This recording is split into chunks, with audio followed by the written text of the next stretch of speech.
What is a black man? It was Dr. Emmett Mercy who posed the question. He sat in a wrapped folding chair in the basement of a Presbyterian church on the Upper West Side of Manhattan. When he entered the church a half hour earlier, at 6:35 on this Thursday evening in September 1994, the sky over Broadway was a metallic gray. The air was dense and muggy, but a fierce wind was kicking up. A hellacious storm seemed in the offing. The Spartan wood paneled room in the basement was empty when Dr. Mercy arrived, but rancid with the smell of stale coffee, the telltale sign that a meeting of Alcoholics Anonymous had recently taken place there. Dr. Mercy expected only 5 participants in tonight's workshop.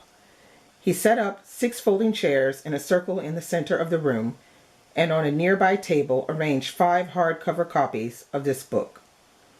Blacktualization, Everyday Strategies for Reconnecting with Your Authentic African American Self. He paused for a moment to admire his portrait on the book jacket, and righteously behind round-lensed, gold-framed spectacles.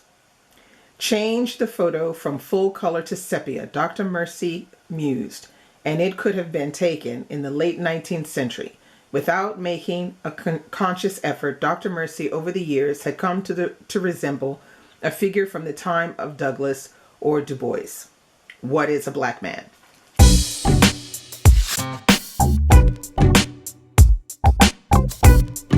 Hey guys, I'm back again, and what you just heard was me reading the opening passages of Close to the Bone by Jake Lamar.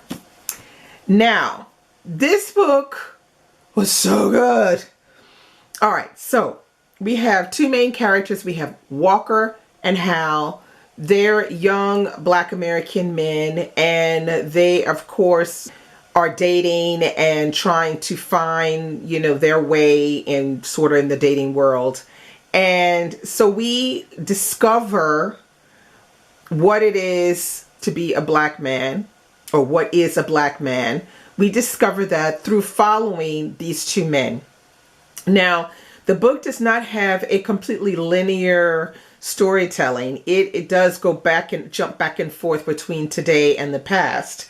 And I think that the way it's done is very crafty and excellent, because in doing so, the author, Jake Lamar, really instructs the reader on each particular person that's dealt with in the book. Now, you have the 2 main characters, Walker and Hal, but you have all of the secondary characters around them, and the secondary characters, their roles are just as important. So without these secondary characters, you don't see the development of Hal and Walker. And so they're done very well. And so a lot of the secondary characters are women, and it is effectively done. They're women, but they're also secondary characters that are men as well. So for example, in the opening passage, one of the characters that is secondary is this Dr. Emmett. Now, the main themes that Lamar tries to develop in here, he's talking about relationships. He's talking about racism from a black man's point of view. He's talking about what's expected of black men in relationships and how they look for their soulmates and things like that. How their family lives affect, who they become as black men.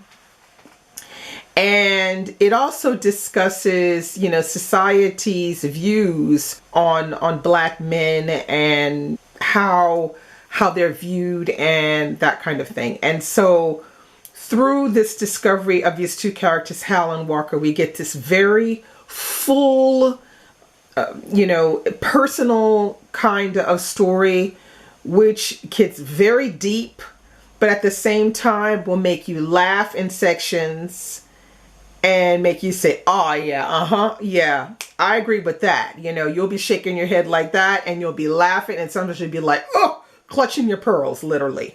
Such a good read.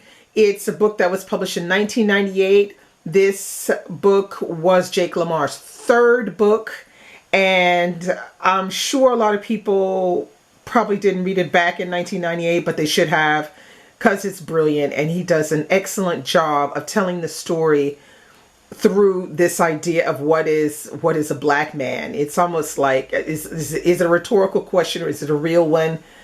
It's fantastic. But in reading this, you're going to find out. And I guarantee you, you will not be able to put it down. I read it in 3 days. And a buddy read it with my friend Rosa, and she read it in 2 days.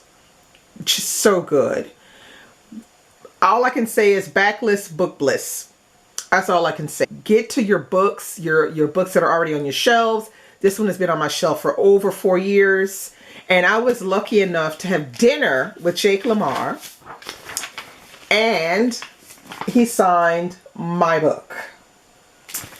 So all I can do is urge you, now that we're in this pandemic for a little minute, is to go look on your shelves, look at your old books, pick them up, and get to it.